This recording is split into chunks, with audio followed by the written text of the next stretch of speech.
video is sponsored by you. Thanks to you, my channel can exist, but I'm gonna need your help, bitch, to get through the algorithm. So please like the video and subscribe and leave me a comment, something about yourself. Bye, bitch. Hi, guys. Welcome back to Baby Girl's World.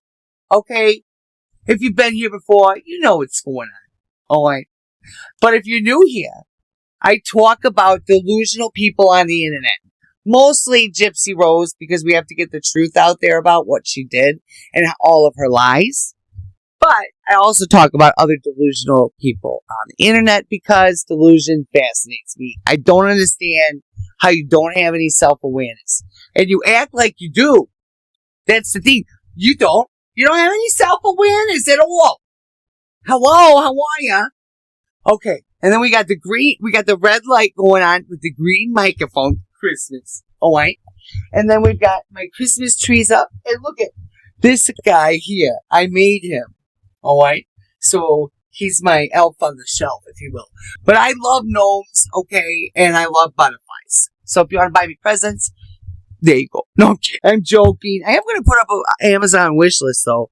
You know, you can get something if you want to. You don't have to, though. But maybe a little something for Christmas. I mean, I want to check. I'm just teasing. Oh, my goodness. I like to have fun with you guys. You guys are all awesome. I got my main chick, Carrie. I love her. JoJo's my best friend. I am so blessed to have this platform. And I'm so very grateful to all of you that come here and you subscribe. So you guys are it. You guys are my family. And I love you. And I just want you to know how grateful I am for you. Okay? Because we have to start here. We got member of the video, bitch. Shady Shell, yeah, bitch. You are the one. You are the one today. Oh, we're going to have some fun. This is going to be a video. I mean, this is definitely going to be a video and a half. So, I mean, is Drew Jenkins about to lose complete custody of Deshaun? Because honestly, he got a letter in the mail that offered a settlement, right? That said, hey, give Desiree full custody of Deshaun and you can have him every other weekend and on every other holiday or whatever, however they worked it out, right? Drew decided that he didn't want to do that, so he refused the offer, which means the next one ain't going to be as good. Okay? You seem to think it's going to get better. No, it's going to get worse. All right? They can make it so that you don't see your son at all, ever. If they want to. I know that they probably won't, but they could do that if you keep on with your bullshit and you keep thinking that it's okay to disrespect or disregard the fact that he has a mother that wants to be with him. And you are taking that away from him. Why? I don't understand that. Why? This baby should have a relationship with his biological mother. Bottom line. End of story. Period. Right? But you guys, Drew and Stephanie, you guys seem to think that the courts are a joke or like they're just going to not even, they're not really going to do that. Yeah, they fucking will. And I don't know why you're trying to prevent her from having a relationship with her child. Because Stephanie, you can't just claim motherhood to a child that's not yours. And then as a mother, how can you deprive his biological mother from seeing him? That's not even right. There's no way in this fucking world I would do that. I would want my stepchild to have a relationship with their biological parent by all fucking means, right? My stepdad was my dad because of that reason, because he wasn't around. But Stephanie, his mother is around. His mother wants to see him. Let her see her child. Stay the fuck out of it as well. You shouldn't even be worried about anything. You aren't any tie to that child whatsoever. You're not even married to... And he was Drew Jenkins from the Resilient Jenkins about to lose custody of his son Deshaun. I need to tell you what happened yesterday, because yesterday he went on live and he was crying. So he was crying about his son Deshaun, that he's had him since he was a baby, and now they're ripping him away from him. So apparently yesterday he got a letter from Desiree's attorney. Desiree is Deshaun's mother, and they sent him a settlement offer where Desiree would get 100% custody and decision making over Deshaun, and that Drew would get visitations every other weekend, and they would switch around on holidays or something. He went ahead and rejected the offer, and now people are saying that he should have accepted it, because a lawyer can easily escalate and the next offer is not going to be as good for him. I mean, they can go to no supervised visits, they can go to Stephanie, can't be around during visits, they can get, substance testing, because we know they do substances, we don't know exactly which ones, but there's so much evidence where everything would go bad or negatively for him.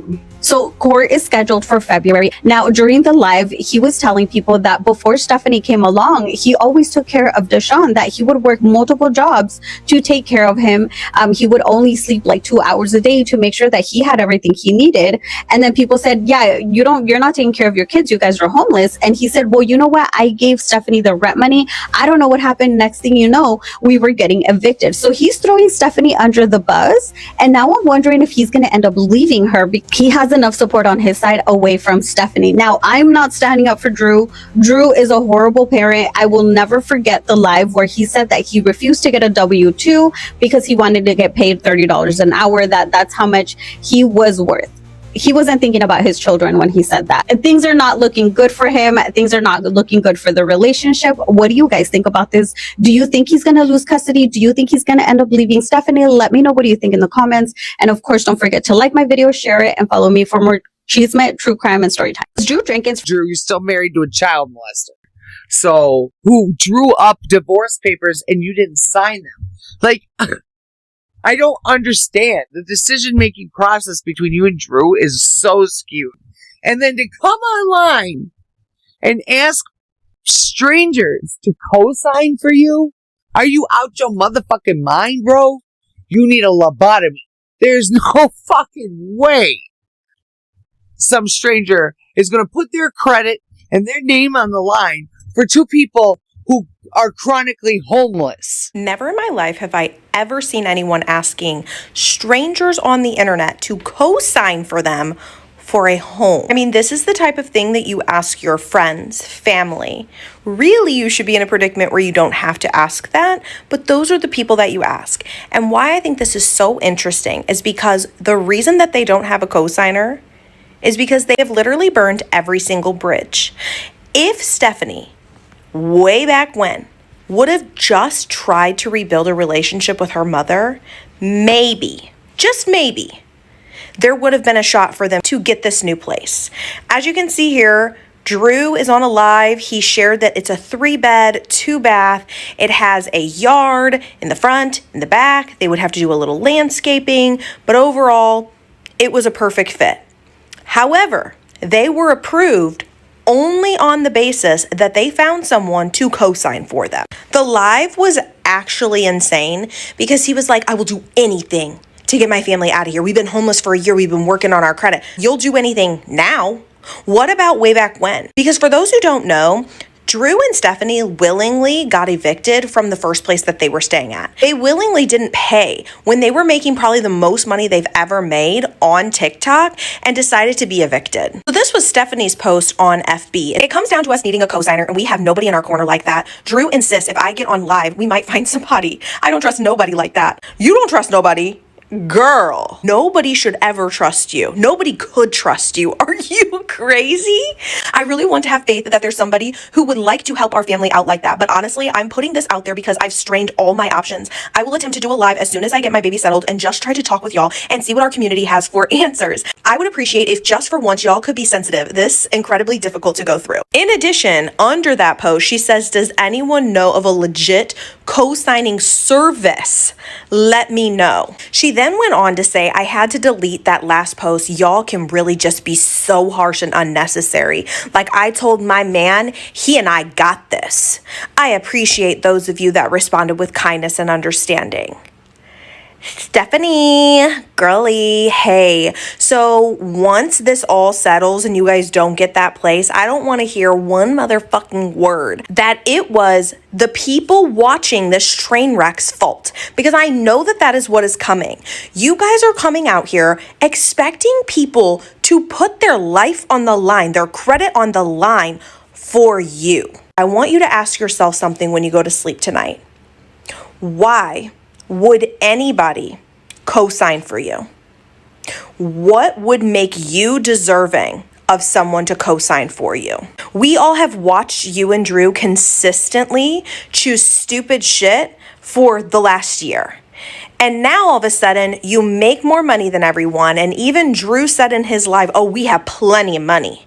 I was making sure we had plenty of money, even without food stamps last month. And we went 32 days without it. I think you all need to work a little bit harder. That's my suggestion. And I'm really sorry that it has to be at the expense of your children. I will literally eat my words if someone comes through and co-signs for you. Did anybody else see this? And if so, let me know what you guys think down in the comments. That's what you would be considered. It's crazy to me. I mean, are you guys trying to live above your means? Are you applying for an apartment that's totally above what you can do? Because if you couldn't even come up with a larger security deposit to secure the place, when supposedly you guys are making so much fucking money on social media, you should have been able to do that no gosh darn problem. Next, you're gonna buy a bus and make. Oh my god! If I say that, she's gonna watch this and have ideas. Oh my god. And then also, Stephanie wrote a letter defending the PDF file that she's married to at one point. She says, I was young and I was just protecting my man. But I don't care. If I found that out about my man, I'd beat the shit out of him and leave his ass. The hell? I ain't writing no fucking letter of defense. Screw that, dude. You have something wrong with you, Stephanie. I swear to God. So everyone has seen the letter that Stephanie from the Resilient Jenkins wrote on behalf of her PDF husband, Jeremiah Christian Thompson, correct? Well, y'all, up until today, just a little bit ago, a couple hours ago, she has adamantly denied this over on the Book of Faces and everywhere else. Well, just a few minutes ago, Stephanie has admitted to writing this letter, but y'all have to listen to this. Listen to all of it. Listen all the way to the end. Share, repost this. Share it to your friends, comment. Y'all know what to do. All right. You see right here, it says updated at 11/23/2025. Stephanie says, I've mentioned this many times, but for the mass of people who still refuse to listen, I'll say it one more time. And for my own sake, nobody else's, because obviously y'all don't listen anyways. I was 18 when I met my ex. 18 with mental maturity of properly raised 8-year-old at best. I was sheltered, homeschooled with very little actual effort put into educating me about anything, especially how messed up people could be. I was taught submission. I was taught to keep quiet about pain and suffering. I was taught to respect my husband no matter what he was capable of. Stephanie goes on to say, I was never stating that I didn't write a letter back in 2015 because to my knowledge, it wasn't that letter you guys were referring to. I do recall writing a letter in his defense, and it sickens me that I did so. It sickens me that I had no knowledge of the person I was sleeping next to, that I was so blinded by what he wanted me to believe about him that I fell into the trap of becoming one of his victims. I had to write a letter defending why I would want to be with him and marry him given his record. In my naive young mind, he had me convinced that I was just standing by my, at the time, man's side. I remember thinking, why is somebody asking me this? Is there something I don't know about him? But who did I have to turn to except him to give me clarification? I had nobody. So when I asked him, am I going to regret writing this letter in your defense? And his reaction was, I promise to be there for you better than anybody ever has. I mistakenly, me, believed his dumb A. Y'all, the thing is, Jeremiah's mother, according to court documents, she warned Stephanie of Jeremiah's heinous crimes. Stephanie sat on her couch and said, I don't care, I've got this. Y'all, I also want to mention, if you notice, the Resilient Jenkins have started putting out a lot more content on the Book of Faces. Let me tell you, that's because over there on that app, they pay. I have huge creator friends or big creator friends who show me some of their their stubs to give me incentive to go over there and post more. And let me tell you, we're talking like 10K plus a month. And I'm not kidding y'all. That's one of the reasons why she's over there putting out more stuff. Anyway, y'all, and it don't matter what the comment is, whether it's good, the bad, whatever, it helps her. Anyway, y'all, tell me what you think about the letter. Tell me, do you think Stephanie really knew about Jeremiah prior to marrying him? Let's keep up their supply of gardening, right? But they can't come up with a good deposit for an apartment. But all that money on that gardening issue doesn't matter. Sometimes hard life lessons are the lessons that teach you the most. And I think life is going to keep kicking you guys in the fucking ass till you learn your lessons. And that's what life does. If you don't learn the lesson the first time, it comes back till you learn what the fuck the lesson is. Okay? So you better wake up, because lessons are hitting you and you ain't getting it. This is going to keep happening to you, bro. Okay? Supposedly making so much social media money, but then buying $200 appliances for their room. Like, their logic is so fucking skewed. Like, you could have gotten a toaster oven for way cheaper. Why did you have to buy the Ninja one? You're not fancy. You live in a fucking motel, dude. Are you trying to look ghetto rich or what? And then apparently, Stephanie's shit keeps getting hacked. Her GoFundMe got hacked. Her fucking cloud got hacked. This and that, right? So Stephanie Thompson from the Resilient Jenkins is claiming that this letter that is going around that she allegedly wrote, which I think that she did write, to the judge of Jeremiah Thompson, her husband, who is a PDF and did heinous acts, to kids and his own mother, that she wrote a letter, which I read on my page. You can go and go look at it, because I read it fully through. And she's saying that somebody hacked onto the court documents and that she never wrote a letter, that it was hacked and was not her. Do you know how hard it is to hack like court documents? And then this letter was written in 2015. So somebody hacked her in 2015. And then why is she getting hacked so many times? What one person gets hacked that many times? Okay, because remember, she claimed that her iCloud got hacked, and then that her GoFundMe got hacked, and then this and that, her phone got hacked. Like, everything always gets hacked. Like, does she think that her audience is that stupid and gullible? She is just pissed that this letter got out. Okay, I definitely think that she wrote it. Okay, you can even tell by just how the letter is wrote that it was Stephanie herself that wrote that letter. Okay, go back on my page and I read it out loud. You can definitely see that was Stephanie that wrote it. And you can see that it's a legal document. Like, nobody hacked a legal document. And yeah, okay, it might have not been hacked. Like, if it was, let's say it was hacked. Okay, let's just say it was. I know that it wouldn't be hacked in 2015, but like, how would they even know about this situation? I don't know. It just won't happen. Okay, how many times has she claimed hackness?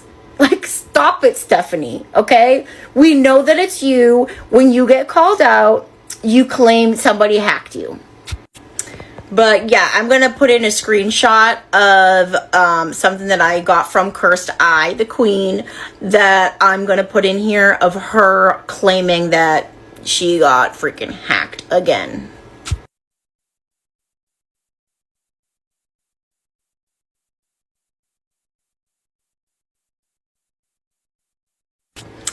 So anyways, yeah, let me know about what you think about this in the comments and follow me for more internet drama. Okay, bye-bye. Come on now. It didn't get fucking hacked, Vince.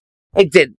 What they did is they took that shit down, probably, because you don't need help from people for your kids for Christmas. You don't need anything like that. What you need is to take some of that gardening money and that social media money and go spend it on your fucking kids. If you want to. If that's your most important thing to do.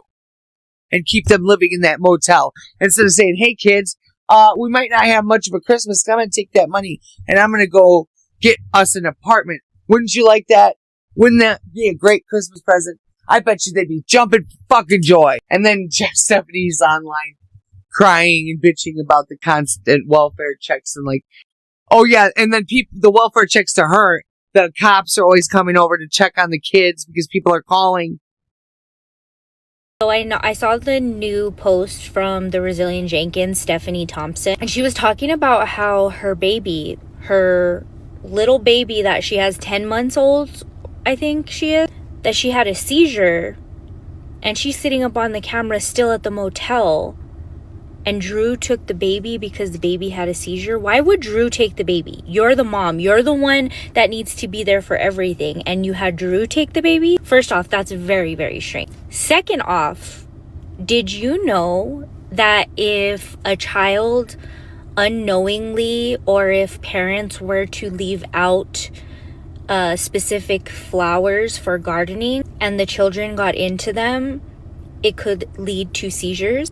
That's a very interesting fact right there. Now, she's going to try to excuse this and say, oh, my mom said I had seizures when I was little and Drew was having seizures not too long ago. First off, Stephanie, your mom said you had seizures at a very specific age and grew out of them, which a lot of people do. I know this by talking about Gypsy Rose Blanchard and doing a little bit of research into a seizures disorder. And Drew had literally one instance of a seizure that you guys couldn't get your story straight on because paramedics were there and then they didn't take him, and who even believes if it happened or not. But this is not normal.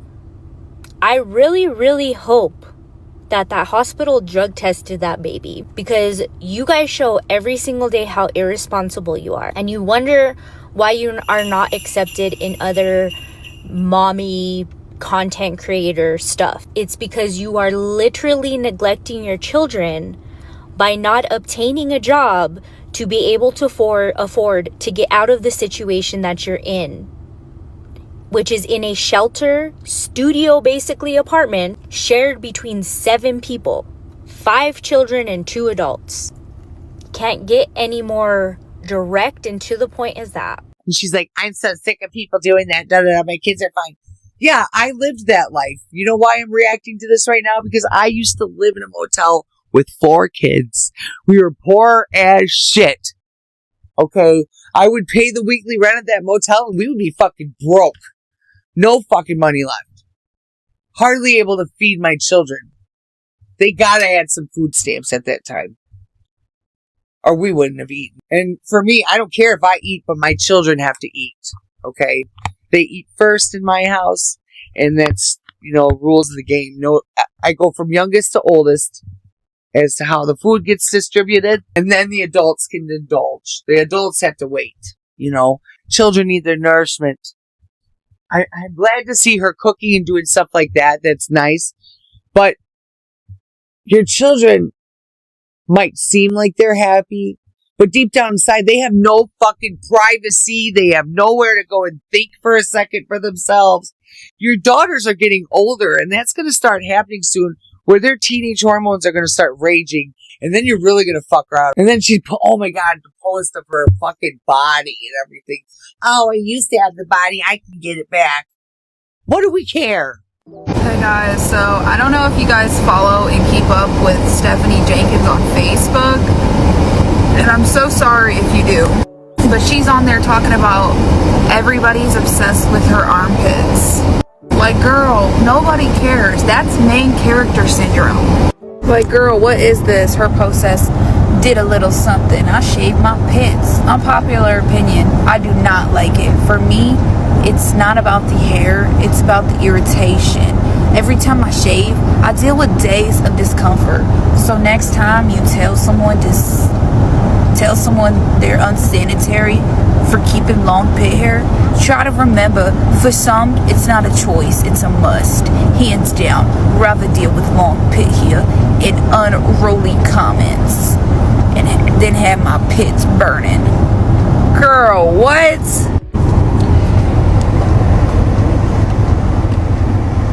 Like, good Lord, why are you posting your pictures like that? Just fucking get the body back and do your thing, but we don't need to, like, whatever. And then they overqualify for housing assistance, so you know damn well they're making pretty good damn money. Damn money, I said. And then it's like, the bitch can't understand why she's got so much hate from people on the internet. And it's like, Stephanie, you bought a $200 Ninja fucking toaster oven and you live in a motel. You make too much money to get on housing assistance, which means you have a pretty good income. So, especially with having children like you do, you should have been able to get that. But you must be making damn good money if you are not able to get the housing with those children. And it's fun. You make more than everybody on the internet anyways, remember? So why don't you go buy a house or something? I don't understand why you crave to be in that little bitty motel. What is about that place that you want to stay so bad? It's gross in there. You had maggots in your tub. For God's sake. Ugh. And then Drew is on live. He's like, Stephanie said she would go back to work part-time, but she can't do full-time because she's breastfeeding. You can pump and put it in the fucking fridge. Don't fucking start with me. I know about all that shit. I had 4 kids, okay? I worked a full-time job at a restaurant at nighttime. I would pump my boob, put it in the fridge. My husband would feed it to Wallace. One, worked out great. Wear the little pads on your boobs so that in case they start leaking, you're good. Bring the pump with you if you have to, so you can step in the bathroom and pump some out because they might get engorged. Just because you do social media doesn't mean that's a job. That's not a secure job. What you need to do is have a job so that when you go apply for apartments, you can put your job down. And then they see that there's more income in the home. They can't depend on your social media money. Oh, I got a lot of haters online, so I make a lot of money from my haters. Like, what the fuck, dude? But, anyways, that's the end of the video about these two. I can't. There's no fucking way. I'll lose my mind if I have to talk about them anymore. I'm sorry. But I love you guys, and I will see you in the next video. I'm dreaming of a white Christmas.